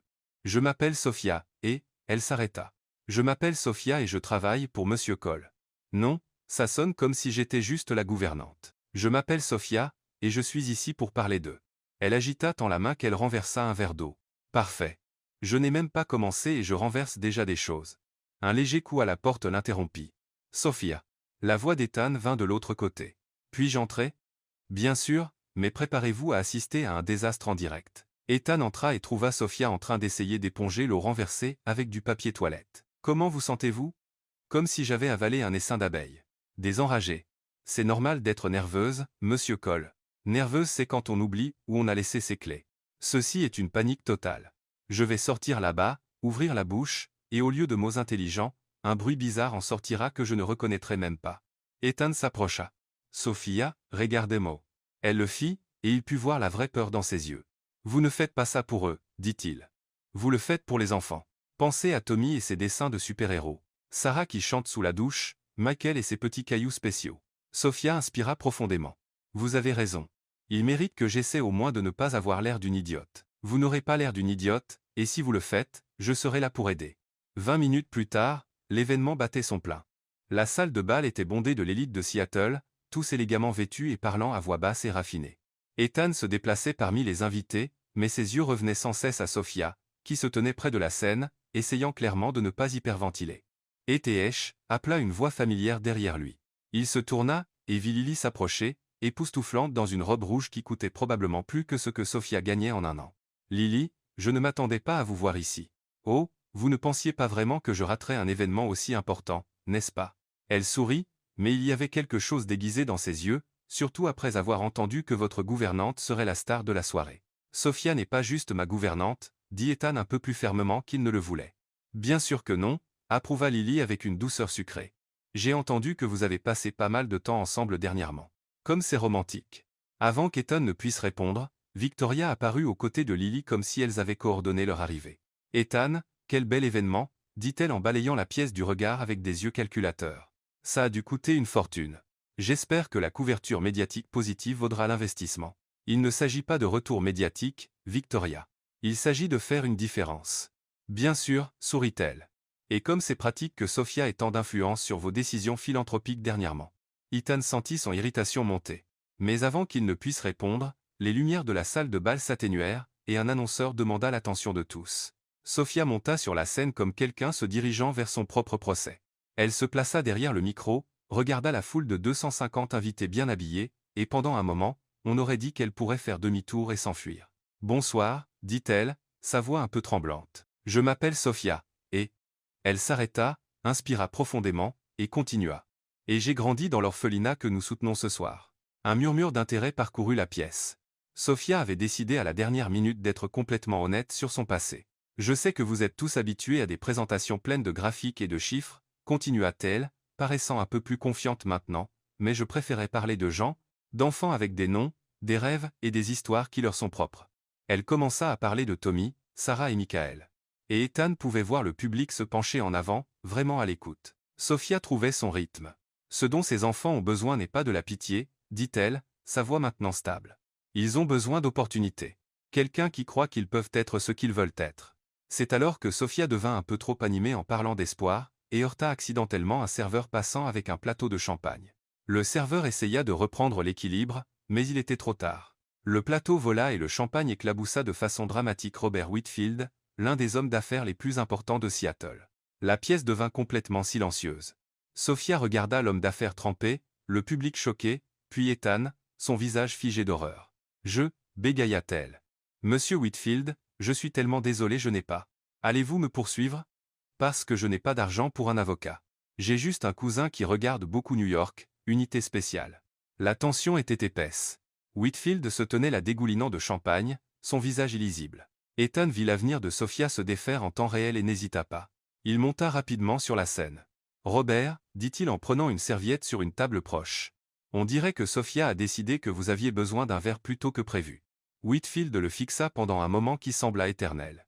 Puis, à la surprise de tous, il se mit à rire. Eh bien, Ethan, entrant en d'événements caritatifs, je peux honnêtement dire que c'est la première fois que je fais partie de la présentation. Sophia se détendit visiblement. Monsieur Whitfield, vous êtes très gentil. Je promets que la prochaine fois je collerai mes mains sur mes côtés. La prochaine fois. Whitfield sourit. Jeune dame, après une performance, comme celle-là, vous aurez des invitations à des événements partout dans la ville. Quiconque peut me faire rire après m'avoir arrosé de champagne a définitivement mon soutien. À partir de ce moment, la soirée changea. Sophia, maintenant plus à l'aise après avoir survécu à ce qu'elle appelait le désastre du champagne, donna sa présentation avec honnêteté et humour. Elle fit rire le public avec ses histoires, pleurer avec ses descriptions sincères des besoins des enfants, et ouvrir leur portefeuille à cause de sa passion authentique. Quand la présentation se termina, la réponse fut écrasante. Les dons dépassèrent toutes les attentes. Des heures plus tard, alors que l'événement se terminait et que les derniers invités partaient, Ethan trouva Sophia sur la terrasse du centre de convention, regardant l'horizon illuminé de la ville. Alors, dit-il en s'approchant d'elle, comment ça fait de survivre à votre premier gala? Comme si j'avais été percuté par un camion plein de gens chics, répondit-elle en riant. Mais, vous savez, un camion bien intentionné. Vous avez été incroyable là-dedans. J'ai renversé du champagne sur l'homme le plus riche de Seattle et il a adoré ça comme tout le monde. Sophia, vous avez levé plus d'argent en une soirée que ce que l'orphelinat reçoit en une année entière. Sophia se tourna vers lui, et Ethan remarqua que ses yeux étaient remplis de larmes. Merci, dit-elle doucement, de croire en moi, de me donner cette chance, pour tout. Merci, répondit-il en se rapprochant, de me montrer ce qui compte vraiment. Ils se tinrent là sur la terrasse, les sons de la ville en bas se mélangeant au silence confortable entre eux. Ethan regarda Sophia, ses cheveux légèrement en désordre après la soirée chargée, la robe élégante à laquelle elle ne semblait toujours pas habituée, le sourire authentique illuminant son visage, et sentit quelque chose qu'il n'avait pas ressenti depuis des années. Sophia, dit-il, sa voix plus basse maintenant. Oui. Il ne savait pas comment expliquer ce qu'il ressentait, alors il se pencha simplement et l'embrassa. Ce fut un baiser doux, hésitant au début, mais il s'approfondit rapidement quand Sophia répondit. Quand ils se séparèrent, tous deux étaient légèrement essoufflés. Ça, commença Sophia, était inattendu, termina Ethan. Mais pas mal, ajouta-t-elle en rougissant. Définitivement pas mal, ils se sourirent, et pendant un moment, le monde sembla parfait. Mais tout ce qui semble parfait ne l'est pas vraiment. En bas, Lily et Victoria observaient discrètement par la fenêtre, ayant vu le baiser derrière la vitre. Eh bien, murmura Lily à Victoria. Ça change tout, n'est-ce pas? Oui, approuva Victoria, déjà en train de calculer. Mais être pas de la façon qu'ils espèrent. Les sourires sur leurs deux visages ne promettaient rien de bon pour le couple sur la terrasse. Le lundi suivant, le penthouse d'Eton avait une étrange nouvelle énergie. Sophia fredonnait plus faux que d'habitude, en préparant le petit déjeuner. Et Ethan trouvait sans cesse des raisons de passer par la cuisine toutes les 5 minutes, comme s'il avait besoin de vérifier si le micro-ondes fonctionnait encore. Monsieur Cole, dit Sophia sans se tourner de la poêle où elle brouillait des œufs. Vous êtes passé ici 4 fois depuis que vous vous êtes réveillé. Vous vérifiez si je vole les épices, ou avez-vous vraiment quelque chose à dire? Ethan s'arrêta à la porte de la cuisine, pris en flagrant délit. Je vérifiais juste si vous aviez besoin de quelque chose. Sophia se tourna avec un sourire espiègle. Et ça n'a rien à voir avec ce baiser de samedi soir. Le visage d'Ethan devint rouge. Sophia propose de ça. Détendez-vous, monsieur Cole. Je ne vais pas vous poursuivre pour harcèlement, ou quoi que ce soit. Elle l'hérite. Mais j'avoue, je suis un peu confuse. Je veux dire, est-ce normal d'embrasser son patron? Parce que je ne me souviens pas de cette partie dans le manuel de gouvernante. Avant qu'Ethan ne puisse répondre, l'interphone sonna. Michael annonça un visiteur inattendu. David Richardson, un membre du conseil de la fondation qui a organisé l'événement. Faites-le monter, dit Ethan, intrigué. 15 minutes plus tard, David était dans le salon, un homme bien habillé dans la quarantaine avec un sourire charmant et un intérêt clair pour Sophia. Ethan, mon ami, je suis venu personnellement vous remercier pour l'événement spectaculaire de samedi, dit David, bien que ses yeux continuaient à dériver vers Sophia, qui était entrée avec le plateau de café. Tout le crédit va à Sophia, répondit Ethan, notant à quel point David était concentré sur elle. Ah, oui, la charmante Sophia. David se leva cuando elle s'approcha. Puis-je dire, mademoiselle, que votre présentation était la plus authentique que j'ai vue en année d'événements caritatifs. Sophia rougit. Merci, monsieur Richards, bien que je sois presque sûr que les autres n'incluaient pas de champagne volant. David rit de bon cœur. Exactement. C'était rafraîchissant. En fait, il se pencha légèrement en avant. Je me demandais si vous aimeriez déjeuner avec moi cette semaine. J'ai des idées pour étendre le projet de l'orphelinat. Ethan sentit quelque chose d'inagréable, remuer dans son estomac. C'était comme s'il avait avalé un écureuil en colère, et maintenant l'écureuil faisait des acrobaties. C'est très gentil de votre part, dit Sophia. Mais je ne suis pas sûr si ce serait purement professionnel, bien sûr, continua David avec un sourire qu'Ethan trouva agaçant de charme. Pourrions-nous discuter du lancement d'un programme de mentorat pour les enfants plus âgés? Sophia jeta un regard à Ethan, comme pour demander la permission. Sophia est libre de déjeuner avec qui elle veut, dit Ethan, essayant de paraître décontracté et échouant lamentablement. David tendit sa carte de visite à Sophia. Parfait. Que diriez-vous de jeudi? Je connais un endroit charmant, en centre-ville. Après le départ de David, l'appartement sembla étrangement calme. Ethan s'occupa de papier dans son bureau, plus intensément que nécessaire, pendant que Sophia finissait de ranger le salon. Monsieur Cole, dit-elle enfin. Êtes-vous OK? Parce que vous avez l'air de quelqu'un à qui on a volé sa glace préférée. Je vais bien. Pourquoi ne le serais-je pas? Je ne sais pas. Peut-être parce que vous signez ces papiers si fort que vous allez percer à travers. Ethan baissa les yeux. Elle avait raison. Il posa les styles. Sophia, allez-vous déjeuner avec lui? Je ne sais pas. Devrais-je? Comme je l'ai dit, vous êtes libre de faire ce que vous voulez. Sophia s'approcha de son bureau. Monsieur Cole, puis-je vous demander quelque chose? Êtes-vous jaloux? Jaloux? Ethan essaya de rire, mais ça sortit plus comme un couinement. C'est ridicule. Pourquoi serais-je jaloux? Je ne sais pas. Pourquoi le seriez-vous? Ils se regardèrent un moment, la tension montant. Peut-être. Ethan finit par dire, parce que je n'aime pas l'idée que d'autres hommes vous emmènent déjeuner. Et pourquoi ça vous dérange? Parce que. Ethan hésita, puis choisit l'honnêteté. Parce que ce qui s'est passé samedi soir signifiait quelque chose pour moi, et j'espérais que ça signifiait quelque chose pour vous aussi. Sophia s'assit dans la chaise en face de lui. Oui, bien plus que ça n'aurait dû. Pourquoi plus que ça n'aurait dû? Parce que c'est compliqué, monsieur Cole. Très compliqué. Ethan, mon nom est Ethan. Et pourquoi est-ce compliqué? Sophia soupira. Parce que vous êtes vous et je suis moi. Vous vivez dans un penthouse qui vaut plus que le PIB de certains petits pays. Je partage un appartement avec une colocataire qui collectionne des poupées en porcelaine hantée. Et alors votre monde est fait de galas caritatifs, de voitures importées, et de gens qui utilisent des mots que je dois chercher dans le dictionnaire. Mon monde est fait de bus, de minuscules appartements, et de gens qui pensent que le caviar est juste un genre de poisson chic. Ethan rit. Sophia, pensez-vous vraiment que je me soucie de tout ça? Vous devriez, dit-elle en tripotant ses mains. Ethan, je ne sais pas comment être la petite amie d'un millionnaire.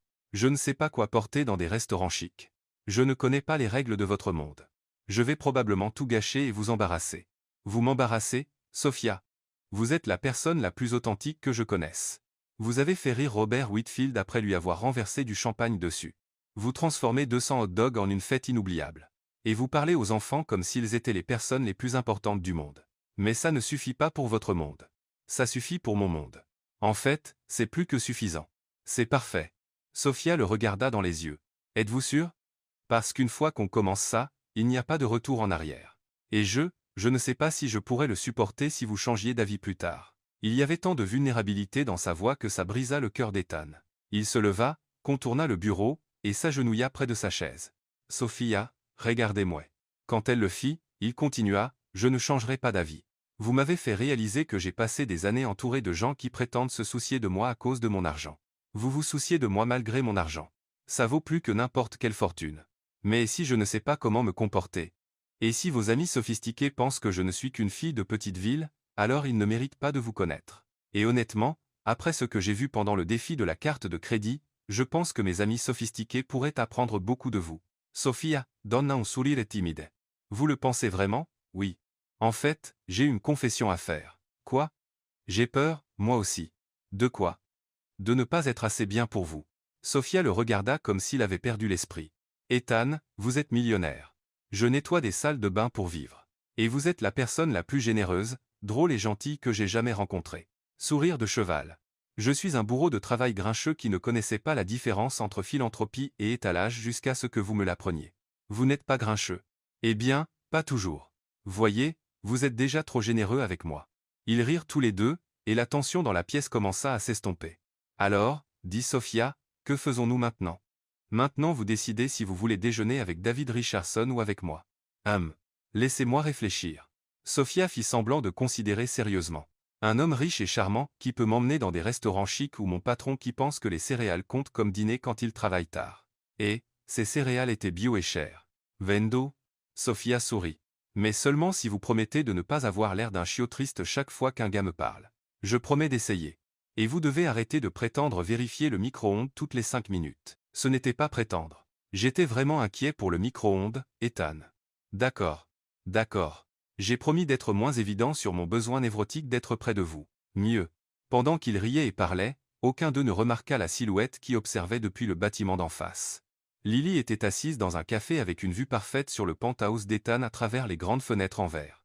Elle baissa les jumelles et prit son téléphone. Victoria, c'est moi. Nous devons parler tout de suite. Quelque chose ne va pas. Disons simplement que notre petite amie gouvernante vient de devenir un problème bien plus grand que nous ne le pensions. Lily raccrocha et regarda une fois de plus le couple dans le penthouse, maintenant assis proche, parlant intimement. Un sourire froid se forma sur ses lèvres. Si Sofia pensait pouvoir simplement entrer dans la vie d'Ethan et prendre sa place sans conséquence, elle se trompait lourdement. Certaines personnes devaient apprendre à la dure où était leur place dans ce monde. Et Lily était plus que prête à enseigner cette leçon. 3 jours après la conversation dans le penthouse, Sofia était dans la cuisine en train de préparer le déjeuner quand elle entendit le téléphone d'Ethan sonner sans arrêt dans le bureau. Normalement, elle n'y aurait pas prêté attention. Mais il y avait quelque chose d'urgent dans le ton de la sonnerie qui la fit s'arrêter et écouter. « Michael, annulez toutes mes réunions d'aujourd'hui », entendit-elle la voix tendue d'Ethan dire. « Et préparez un communiqué de presse. Nous devons contrôler ça avant que ça ne devienne ingérable. » Sofia fronça les sourcils. Elle voyait rarement Ethan aussi secoué par le travail. Elle reprit la préparation de la salade, mais ne pouvait se défaire du sentiment que quelque chose n'allait pas. Le téléphone sonna à nouveau, et cette fois elle entendit Michael répondre. « Bureau de Monsieur Cole. Oui, il est au courant de l'article. Non, nous n'avons aucun commentaire pour le moment. Merci. » Sofia commençait à s'inquiéter quand Ethan entra dans la cuisine, portant une expression qu'elle n'avait jamais vue sur lui auparavant. Un mélange de colère et d'inquiétude. « Ethan, êtes-vous OK? Vous avez l'air d'avoir vu un fantôme. Sofia, je dois vous montrer quelque chose. Mais d'abord, je veux que vous sachiez que je ne crois pas un seul mot de ce qui est écrit. De quoi parlez-vous? Ethan hésita, puis prit la tablette et ouvrit un site d'actualité locale. Le titre fit à Sofia l'effet d'un coup de poing dans l'estomac. Scandale. Gouvernante accusée de détournement de fonds de l'événement caritatif. Je quoi? Sofia prit la tablette avec les mains tremblantes et commença à lire. L'article affirmait que des sources proches de l'événement caritatif avaient révélé que Sofia avait utilisé sa position de confiance pour détourner une partie des fonds levés à des fins de autopromotion et de gains personnels. Il citait des preuves selon lesquelles elle avait gonflé les coûts des fournitures pour l'orphelinat et empoché la différence. C'est un mensonge. Sofia regarda, Ethan les yeux écarquillés. Ethan, vous savez que ce n'est pas vrai, n'est-ce pas? Bien sûr que je le sais, Sofia. J'étais là. J'ai vu où chaque centime est allé. C'est clairement un coup monté. Mais qui ferait quelque chose comme ça et pourquoi? Avant qu'Ethan ne puisse répondre, le téléphone sonna dans le pentos.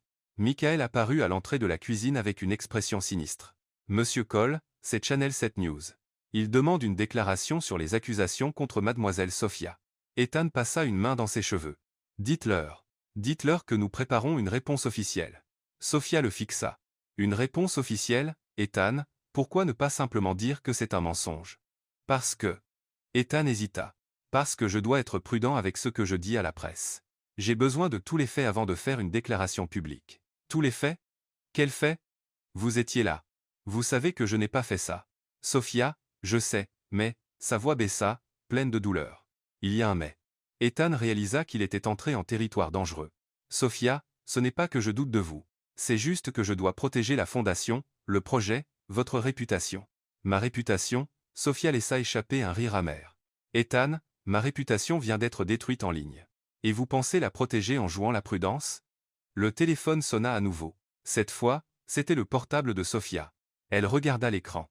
C'était Margaret de l'orphelinat. Allô, Margaret. Sophia, ma chérie, j'ai vu l'article. Quelle absurdité? Es-tu bien? J'essaie de comprendre ce qui se passe. Eh bien, je veux que tu saches que personne ici ne croit un mot de ces sottises. Les enfants demandent quand tu reviendras les voir. Sophia sentit ses yeux s'embuer. Merci, Margaret.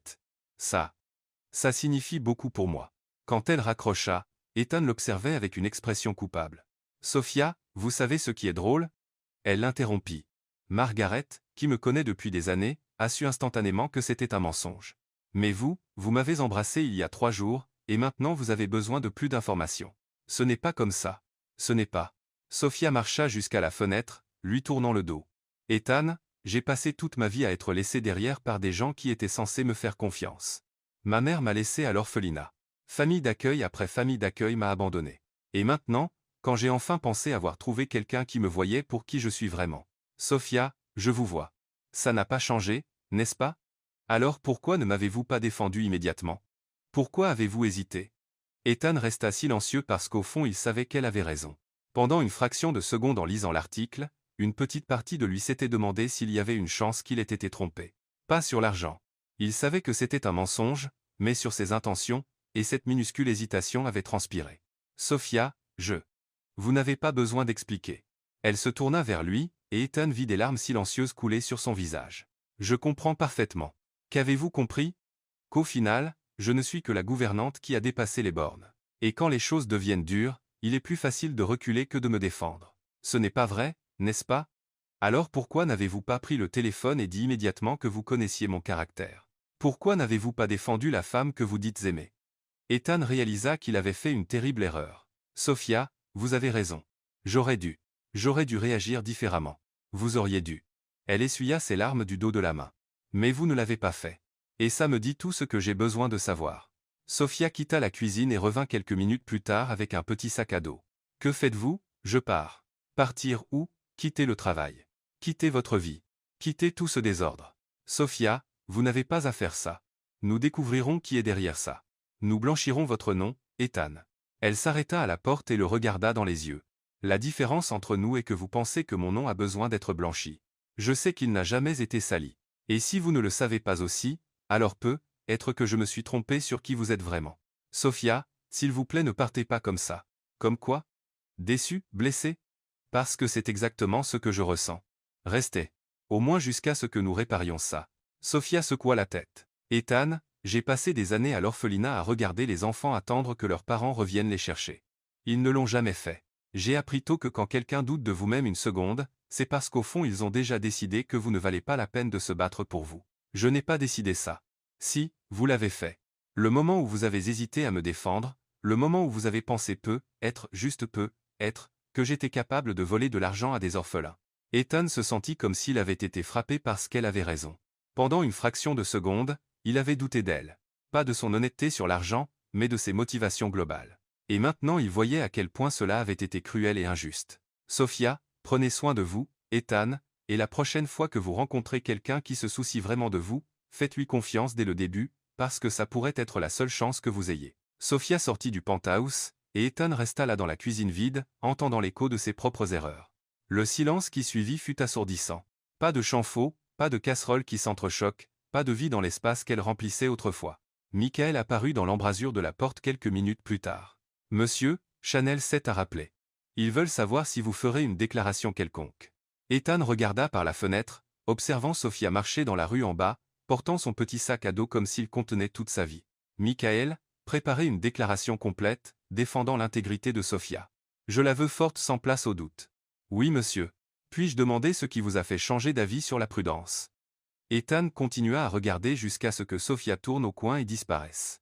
Je viens de réaliser que j'ai perdu la seule personne qui compte vraiment et que j'ai été un parfait idiot. Monsieur, Michael, annulez tout ce que j'ai aujourd'hui.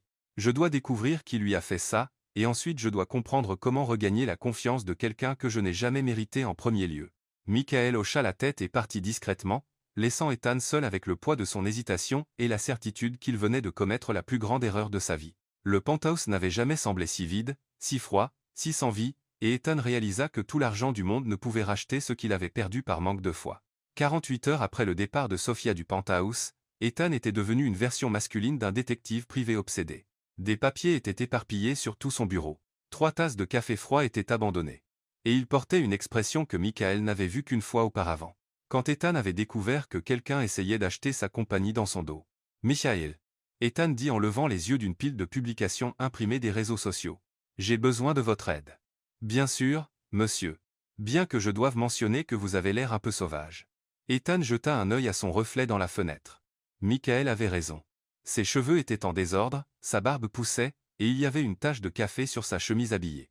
Michael, j'ai besoin que vous fassiez quelque chose qui pourrait sembler un peu conventionnel.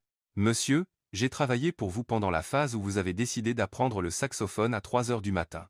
Ma définition de peu conventionnel est assez large. Bien, parce que nous devons enquêter sur Lily et Victoria discrètement. Michael haussa un sourcil. Enquêter comment exactement? Comme des détectives undercover. Monsieur, puis-je suggérer que nous engagions de vrais professionnels pour ça? Il n'y a pas de temps. J'ai besoin de preuves maintenant.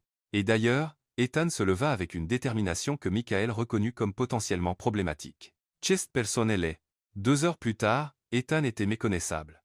Michael avait réussi à trouver un béret noir, des lunettes de soleil, et une fausse moustache qui faisait ressembler Ethan à un acteur de film d'espionnage des années 1970. Monsieur, dit Michael en ajustant son propre déguisement, qui incluait un chapeau de pêcheur et une barbe collée. Puis-je souligner que nous ressemblons à 2 personnes fuyant un cirque? Parfait. Personne ne nous reconnaîtra. Le plan était simple. Ethan suivrait Lily pendant que Michael traquerait Victoria. Ils se rencontreraient à 17 heures pour comparer les notes. Ethan commença sa mission au café où Lily déjeunait habituellement.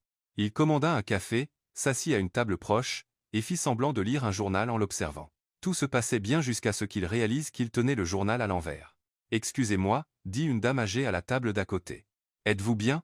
Parce que vous lisez les nouvelles d'une façon très créative. » Ethan tourna rapidement le journal. « Oh, j'aime défier mon cerveau en lisant sous différents angles. » La dame lui lança un regard qui disait qu'elle le pensait légèrement instable, et se déplaça tranquillement à une autre table. 15 minutes plus tard, Lily apparut. Elle s'assit à une table près de la fenêtre et sortit immédiatement son téléphone. Ethan essaya de se rapprocher assez pour entendre la conversation, mais dans le processus, il renversa une chaise, attirant l'attention de tout le monde dans le café. Désolé, marmonna-t-il, essayant de se cacher derrière sa fausse moustache. Lily regarda vers le bruit, mais ne sembla pas le reconnaître. Ethan soupira de soulagement, et réussit à se positionner assez près pour capter des parties de l'appel téléphonique. Oui, l'histoire se propage exactement comme nous l'avions prévu, disait Lily. Sa réputation est ruinée. Non, Ethan n'a pas encore fait de déclaration publique la défendant. Parfait. Maintenant, nous attendons juste qu'il réalise qu'elle ne vaut pas le scandale. Ethan sentit son sein bouillir. Il dut se retenir de se lever et de la confronter sur place. Lily continua, Victoria a fait un excellent travail en plantant l'histoire avec ses contacts médias. Oui, les preuves que nous avons fabriquées sont assez convaincantes. Ethan a toujours été trop intelligent pour son propre bien, mais quand il s'agit de femmes, il est étonnamment naïf. Ce fut la goutte d'eau.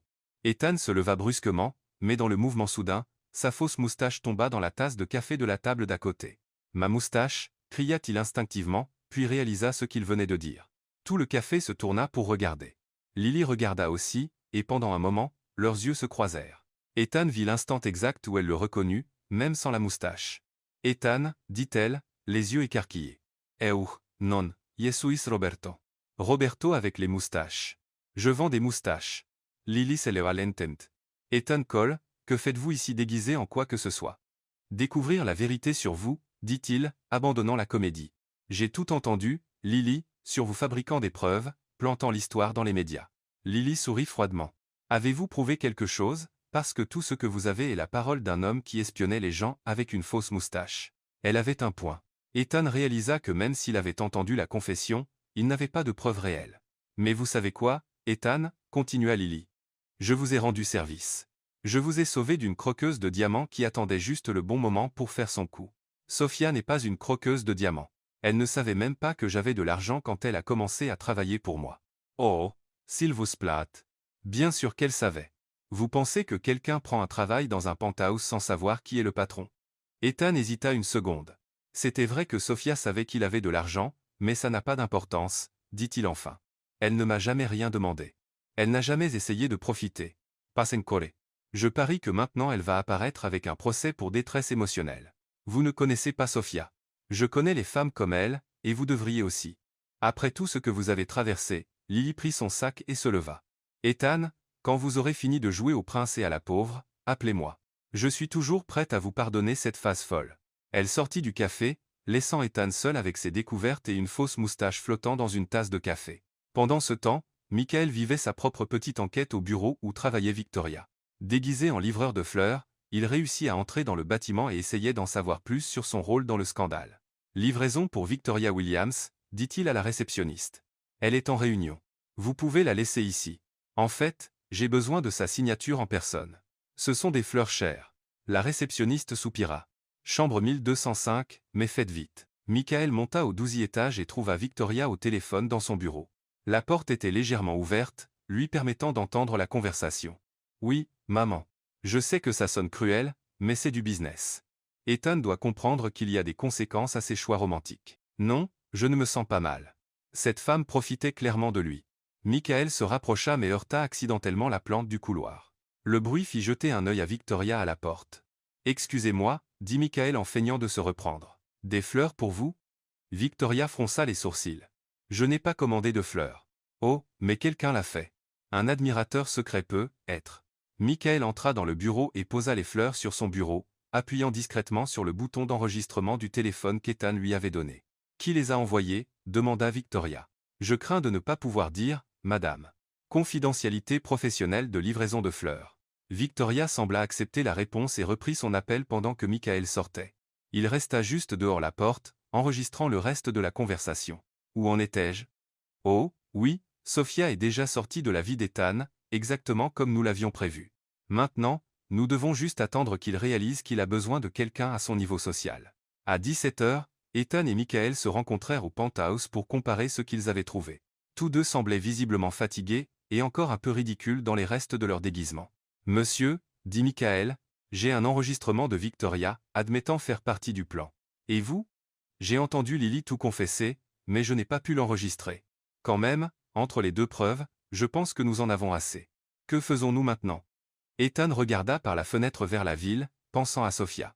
Maintenant nous blanchissons son nom et ensuite je devrais comprendre comment regagner la confiance de quelqu'un que j'ai profondément blessé. Monsieur, puis-je dire quelque chose? Bien sûr. Mademoiselle Sophia n'était pas comme les autres. Et vous le saviez dès le premier jour. Ethan hocha tristement la tête. Je le savais. Et j'ai quand même douté d'elle. Quel genre d'homme cela fait-il de moi? Un homme qui a fait une erreur, monsieur. Mais aussi un homme prêt à la réparer. Ethan arracha le dernier bout de sa fausse moustache et la jeta à la poubelle.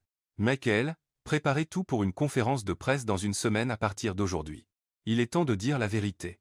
Une semaine après leur enquête undercover, Ethan se tenait devant le foyer Saint-François avec une détermination qu'il n'avait pas ressentie depuis des jours. Dans ses mains, il tenait un dossier avec toutes les preuves qu'il avait rassemblées sur Lily et Victoria et un cœur plein de regrets et d'espoir. Margaret l'accueillit à la porte avec un sourire chaleureux. « Monsieur Cole, c'est si bon de vous voir. Les enfants demandent quand vous reviendrez. En fait, Margaret, je suis ici pour une raison très spécifique. J'ai besoin de votre aide pour organiser quelque chose de spécial. Bien sûr, cher. De quoi avez-vous besoin? Je veux faire une présentation ici aujourd'hui. Pour la presse, pour les gens qui soutiennent l'orphelinat, et surtout, pour Sophia. » Margaret haussa un sourcil. « Sophia? Elle n'est pas venue depuis, eh bien, depuis cette horrible histoire dans les nouvelles. C'est exactement de ça que je veux parler. Margaret, Sophia est innocente. J'ai des preuves de qui l'a vraiment piégée. Bien sûr qu'elle est innocente. » Margaret sembla presque offensée par la suggestion. Cette fille a le cœur le plus pur que j'ai jamais vu. Qui croirait de telles absurdités? Ethan baissa la tête, honteux. J'ai presque cru. Pendant un moment, j'ai douté d'elle. Et maintenant je dois réparer ça. Margaret l'étudia avec des yeux sages. Ah, je vois. Vous n'êtes pas juste ici pour blanchir son nom, n'est-ce pas? Non, je suis ici parce que j'ai fait la plus grande erreur de ma vie, et j'ai besoin d'une chance de me rattraper auprès d'elle. Et c'est elle que vous venez aujourd'hui? Non, en fait, je ne sais même pas si elle viendra. Margaret sourit. Laissez ça à moi. Grace n'a jamais pu résister à une histoire sur des enfants dans le besoin, et aujourd'hui c'est un jour d'activité spéciale avec les nouveaux enfants arrivés cette semaine. 2 heures plus tard, la cour de l'orphelinat était remplie de gens. Journalistes, soutiens de l'institution, quelques officiels locaux, et surtout, des enfants curieux qui ne comprenaient pas tout à fait pourquoi tant d'adultes étaient dans leur espace de jeu. Ethan était plus nerveux qu'il ne l'avait jamais été avant une présentation. Ce n'était pas sur des chiffres de vente ou des stratégies d'entreprise. C'était sur la femme qu'il aimait et l'avenir qu'il avait presque ruiné par manque de confiance. Tout le monde, dit Margaret dans le micro. Nous avons avec nous aujourd'hui Monsieur Ethan Cole, qui a quelque chose d'important à partager. Ethan monta sur la petite estrade improvisée, regarda la foule, et pendant un moment se sentit comme s'il allait s'évanouir. Puis il vit Sophia. Elle se tenait au fond de la cour, clairement arrivée sans savoir ce qui se passait. Elle portait un jean et un t-shirt simple, ses cheveux attachés en queue de cheval, et avait un air de confusion totale en le voyant là. Bon après-midi, commença Ethan, sa voix légèrement tremblante. D'abord, je veux m'excuser d'avoir transformé cet endroit paisible en cirque médiatique, mais il y a des vérités qui doivent être dites, et je ne pouvais penser à un meilleur endroit pour les dire. Il inspira profondément et continua. Comme beaucoup d'entre vous le savent, des accusations récentes ont été portées contre Sophia Williams, une femme extraordinaire qui donne son temps libre pour aider les enfants de cette institution. Non seulement ces accusations étaient fausses, mais elles ont été délibérément fabriquées. Un murmure se répandit dans la foule. Sophia resta immobile, observante. J'ai ici des preuves, Ethan leva le dossier, qui prouvent que 2 personnes de mon cercle social ont conspiré pour diffamer Sophia pour des raisons purement personnelles. Lily Patterson et Victoria Taos ont créé de faux documents, planté des histoires dans les médias, et essayé de détruire la réputation d'une femme dont la seule faute était d'avoir un cœur trop grand. Les journalistes commencèrent à griffonner furieusement dans leurs carnets. Mais je ne suis pas juste ici pour révéler la vérité sur le scandale. Je suis ici pour révéler la vérité sur moi-même. Ethan chercha Sophia dans la foule. Elle s'était approchée un peu, mais gardait encore ses distances. Quand ces accusations sont apparues, j'ai échoué envers Sophia de la pire façon. Pendant un moment terrible et inexcusable. J'ai douté d'elle. Pas de son honnêteté sur l'argent. J'ai toujours su que cette partie était un mensonge, mais j'ai douté de ses intentions. Et en faisant ça, j'ai montré que je ne connaissais absolument rien de la femme que je prétendais aimer. Sophia arrêta de marcher, ses yeux s'écarquillèrent. Parce que si je connaissais vraiment Sophia, continua Ethan, sa voix devenant plus forte, je saurais qu'elle est incapable de faire quoi que ce soit qui blesserait un enfant. Je saurais qu'elle préférait avoir faim plutôt que de prendre de la nourriture à quelqu'un dans le besoin. Je saurais qu'elle est la personne la plus authentique, drôle, attentionnée et honnête que j'ai jamais rencontrée. Tommy, l'un des enfants qu'Ethan avait rencontré à la fête des hot dogs, tira sur le t-shirt de Sophia. « Sophia, pourquoi pleures-tu » Sophia essuya rapidement ses yeux. « Je ne pleure pas, Tommy. C'est juste de la poussière dans l'air. Mais il n'y a pas de vent aujourd'hui, » répondit le garçon avec la logique tranchante que seuls les enfants peuvent avoir. Ethan sourit sur l'estrade en entendant l'échange. « Sophia Williams, dit-il maintenant, parlant directement à elle, vous m'avez appris que la vraie richesse ne se mesure pas en dollars, mais en combien de sourires vous pouvez créer. Vous m'avez appris que la générosité ne concerne pas combien vous donnez, mais de donner tout ce que vous pouvez. Vous m'avez appris que l'amour ne concerne pas de trouver quelqu'un de parfait, mais de trouver quelqu'un qui vous donne envie d'être une meilleure personne. » Sophia luttait clairement pour retenir ses larmes. « Et je veux être une meilleure personne. » Ethan continua. « Je veux être l'homme que vous méritez. L'homme qui vous fait confiance dès le début, qui se bat pour vous sans hésitation, qui voit votre valeur, non pas malgré d'où vous venez, mais à cause de qui vous avez choisi de devenir. » Sarah, une autre enfant, murmura quelque chose à l'oreille de Sophia. Sophia secoua la tête, mais Sarah insista, la poussant doucement vers l'estrade. « Qu'a-t-elle dit » demanda Ethan en s'éloignant du micro. Sophia était maintenant à quelques pas, encore hésitante. Elle a dit, Sophia s'éclaircit la gorge, que si vous vous excusez devant tout le monde, ça doit vouloir dire que vous le pensez vraiment, et que je devrais vous donner une seconde chance parce que tout le monde mérite une seconde chance. Sarah est très sage, dit Ethan en souriant. Oui, les enfants ont une façon de simplifier les choses. Michael, le garçon qui collectionnait les petits cailloux, courut et prit la main de Sophia. Sophia, es-tu triste à cause de l'homme beau ? Pas exactement, Michael. Alors pourquoi ne vas-tu pas lui parler ? Quand je suis triste, Margaret dit toujours que parler aide. Sophia regarda Michael, puis Ethan, puis toutes les personnes qui regardaient, attendant sa réponse. Michael, parfois les adultes compliquent les choses. Parfois quand quelqu'un te blesse, c'est dur de refaire confiance. Mais vous nous avez appris que tout le monde fait des erreurs parfois et que pardonner fait du bien. Sophia rit à travers ses larmes. Je l'ai vraiment dit. Oui ? Quand Tommy a cassé mon dessin préféré, et que je me suis fâché. Vous avez dit que garder rancune, c'est comme garder des ordures. Ça pue et ça ne sert à rien. Sophia regarda Ethan, qui observait la conversation avec un mélange d'espoir et de nervosité. « Tu sais quoi, Michael? Toi et Sarah avez raison. » Elle lâcha la main du garçon et marcha confiante vers l'estrade. Ethan descendit rapidement, pour la rencontrer à mi-chemin. « Sophia, vous êtes un idiot, dit-elle, mais elle souriait. « Je suis complètement un idiot qui a presque perdu la meilleure chose qui lui soit arrivée. » Presque. Sophia s'approcha encore plus. « Ethan Cole, si vous doutez encore de moi, je vous ferai manger ma nourriture brûlée pour le reste de votre vie. J'accepte la punition, et vous devrez supporter mon champfort tous les matins. Ça me manque déjà. Et plus jamais vous n'hésiterez à me faire confiance parce que je ne suis pas comme les autres gens de votre monde. Je suis moi. » Et si ça ne suffit pas, Ethan l'interrompit avec un baiser. Ce fut un baiser rempli d'excuses, d'amour, d'une promesse pour l'avenir, et d'un profond soulagement tout à la fois. Quand ils se séparèrent enfin, toute la cour applaudissait. Reporters, soutien, personnel, et surtout, 20 enfants faisant autant de bruit que possible. « Ça veut dire que vous allez vous marier ?» cria Tommy par-dessus la foule. Sophia et Ethan rirent, encore enlacés. « Peut-être, répondit Sophia. S'il promet de ne plus jamais porter de fausses moustaches. » « Comment saviez-vous pour la fausse moustache ? Michael m'a tout raconté.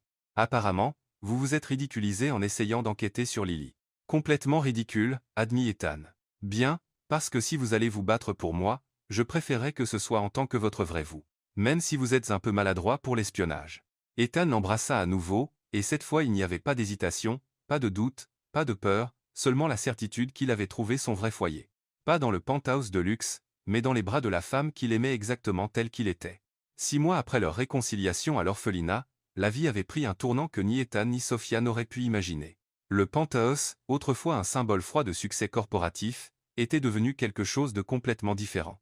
Un vrai foyer, constamment rempli de rires, de conversations animées, et occasionnellement du champfort de Sophia dans la cuisine. Ethan. Sophia pela de la cuisine un samedi matin. J'ai besoin de votre aide ici, et amenez Michael aussi. Ethan entra pour trouver Sophia entourée d'au moins 15 enfants de l'orphelinat, tous portant des tabliers improvisés faits de nappes, essayant d'aider au déjeuner communautaire, hebdomadaire qui était devenu une tradition au penthouse. « Que s'est-il passé ici ?» demanda Ethan, en absorbant la farine qui avait trouvé son chemin sur presque toutes les surfaces de la cuisine. « Tommy a décidé qu'il savait faire du pain, expliqua Sophia en brossant la farine de ses cheveux. Et apparemment une pincée de levure dans son langage veut dire tout le paquet. La pâte grandit toute seule, cria Tommy en pointant un bol qui semblait sur le point de déborder. C'est de la magie. C'est de la science, le corrigea Sarah, toujours la plus studieuse du groupe. La levure libère des gaz qui font gonfler la pâte. Magie ou science, dit Ethan en relevant ses manches. Nous allons avoir besoin d'aide si nous voulons empêcher cette pâte de conquérir toute la cuisine. Michael apparut à la porte et observa calmement le chaos, clairement habitué à la nouvelle réalité du penthouse. Puis-je suggérer que nous commandions des pizzas ? Dit-il diplomatiquement. Absolument pas, protesta Sophia. Ces enfants méritent un repas fait maison, même si je dois lutter contre cette pâte moi-même. 2 heures plus tard, après beaucoup de travail d'équipe, de rire, et quelques petites batailles avec des ingrédients têtus, la cuisine était enfin en ordre, et le déjeuner était prêt. La table à manger, qui autrefois n'accueillait qu'Ethan dans sa solitude élégante, était maintenant remplie de voix joyeuses, d'histoires drôles, et de l'énergie contagieuse d'enfants qui se sentaient vraiment chez eux. « Monsieur Ethan, dit Michael, le collectionneur de cailloux, en tirant sur sa manche de chemise, quand allez-vous demander à Sophia de vous marier ?» Ethan manqua de cracher son jus. « Michael. » Sophia devint rouge comme une tomate. « On ne pose pas juste des questions comme ça. Pourquoi pas ?» Michael sembla sincèrement confus. « Vous vous embrassez toujours. » Et Margaret dit que quand 2 adultes s'aiment beaucoup et continuent à s'embrasser, ils se marient. De la bouche des enfants, murmura Michael, en cachant un sourire. « Eh bien, dit Ethan en décidant d'affronter la question de front. Peut-être que c'est quelque chose que Sophia et moi devrions discuter. Vous ne l'avez pas déjà fait ? Demanda Tommy. Parce que vous vivez déjà ensemble. Vous prenez déjà soin de nous ensemble. Vous vous disputez déjà sur la nourriture brûlée. Je ne brûle pas la nourriture. Protesta Sophia. Si, tu le fais. Vint la réponse unifiée du groupe d'enfants. D'accord. Rit Sophien Serendant. Bien, je brûle la nourriture parfois, mais ça n'a rien à voir avec se marier. Si, ça l'a, dit Sarah sérieusement. Parce que si vous vous mariez, Monsieur Ethan devra manger votre nourriture brûlée pour toujours. C'est un grand engagement. Ethan rit. Sarah a raison. C'est une décision qui prend du courage. Eh. Sophia lui lança une serviette. Vous n'êtes pas censé être de mon côté ? Toujours, dit Ethan en tendant la main à travers la table pour prendre la sienne. Nourriture brûlée et tout. Les jours qui suivirent furent un tourbillon de préparation. Ethan avait décidé que s'il allait demander à Sophia de l'épouser, il allait le faire correctement. Entouré des gens qui comptaient vraiment pour eux. La demande eut lieu un vendredi soir pendant l'un de leurs dîners communautaires. Ethan avait secrètement demandé l'aide des enfants, et ils étaient plus excités que lui par le plan. « Sophia, » dit Ethan en se levant pendant le dessert. « J'ai quelque chose à vous dire. Si c'est à propos de la poêle que j'ai brûlée hier, je me suis déjà excusé. Ce n'est pas à propos de la poêle. » Ethan s'agenouilla à côté de sa chaise, et la pièce devint silencieuse. « Sophia Williams, vous avez changé ma vie d'une manière que je ne savais même pas possible. Vous avez transformé une maison en foyer. Vous avez transformé un homme solitaire en quelqu'un avec une famille. Vous avez pris une fortune vide et lui avez donné un but. » Les yeux de Sophia étaient remplis de larmes. « Ethan, voulez-vous m'épouser » demanda-il en sortant une petite boîte de sa poche. « Et avant que vous répondiez, sachez juste que la demande vient avec quelques conditions. » « Quelles conditions » Sophia rit à travers ses larmes. « D'abord, vous devrez supporter ma jalousie irrationnelle quand d'autres hommes vous regardent. Deuxièmement, vous devrez m'apprendre à cuisiner parce que maintenant il est clair que ma survie en cuisine dépend de vous. Et troisièmement, vous devez accepter que notre maison sera toujours pleine d'enfants bruyants les week-ends. Et accepterez-vous mes conditions aussi » demanda Sophia. « Lesquelles » ?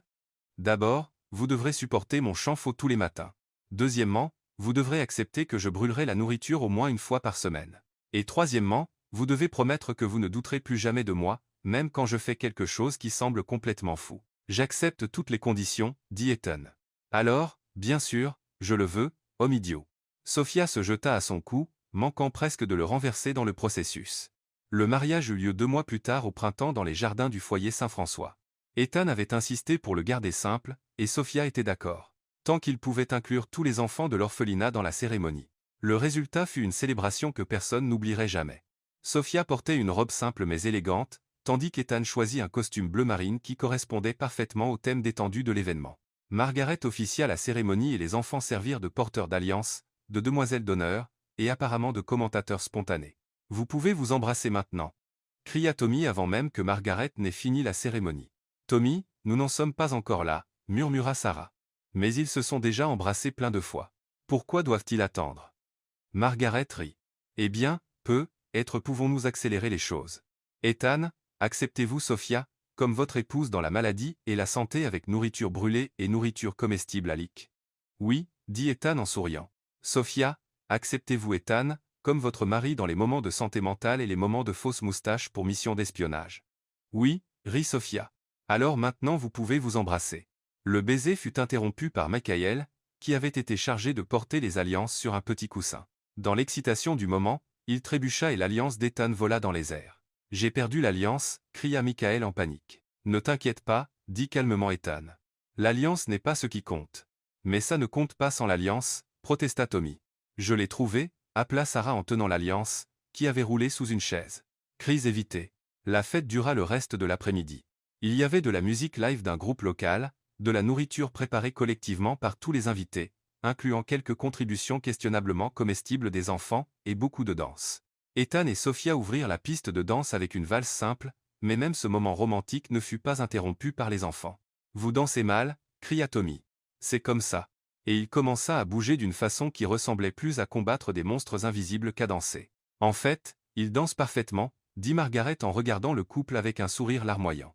« Ils dansent comme 2 personnes qui ont trouvé leur rythme. » Quand la nuit tomba et que des lumières douces illuminèrent le jardin, Ethan et Sophia eurent enfin un moment tranquille pour eux.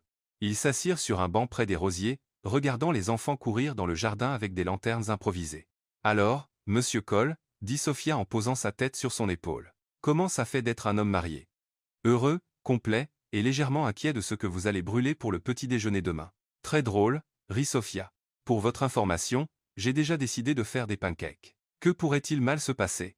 Voulez-vous la liste alphabétique ou chronologique ? Je plaisante. » Il embrassa le haut de sa tête. « Je me fiche si vous brûlez toute la cuisine tant que nous sommes ensemble. » Comme c'est romantique et légèrement préoccupant. Ils restèrent silencieux quelques minutes, juste regardant les enfants jouer et écoutant leurs rires résonner dans le jardin. « Ethan, dit doucement Sophia. »« Oui. »« Merci. »« Pourquoi ? » ?»« Pour m'avoir montré que la famille ne concerne pas de partager les mêmes gènes ou de grandir dans la même maison. C'est de choisir de s'aimer et de prendre soin les uns des autres, même quand c'est dur. » Ethan regarda autour des enfants qui couraient, Margaret discutant avec Michael sur une blague, les vrais amis qu'ils avaient trouvés en chemin, et réalisa que Sophia avait raison. Il avait commencé ce voyage en essayant de découvrir qui se souciait vraiment de lui. Et il avait fini par découvrir quelque chose de bien plus précieux. Que le vrai amour ne concerne pas de trouver des gens qui vous aiment pour ce que vous avez, mais de trouver des gens que vous pouvez aimer inconditionnellement. Merci, dit-il en la serrant plus près. Pour m'avoir appris la différence entre avoir une maison et avoir un foyer. Et là, sous les étoiles et entourés du son des rires d'enfants, Ethan et Sophia commencèrent officiellement leur vie ensemble. Une vie qui serait remplie de nourriture brûlée, de chants faux, d'orphelinat toujours needing d'aide, et d'une quantité impossible d'amour.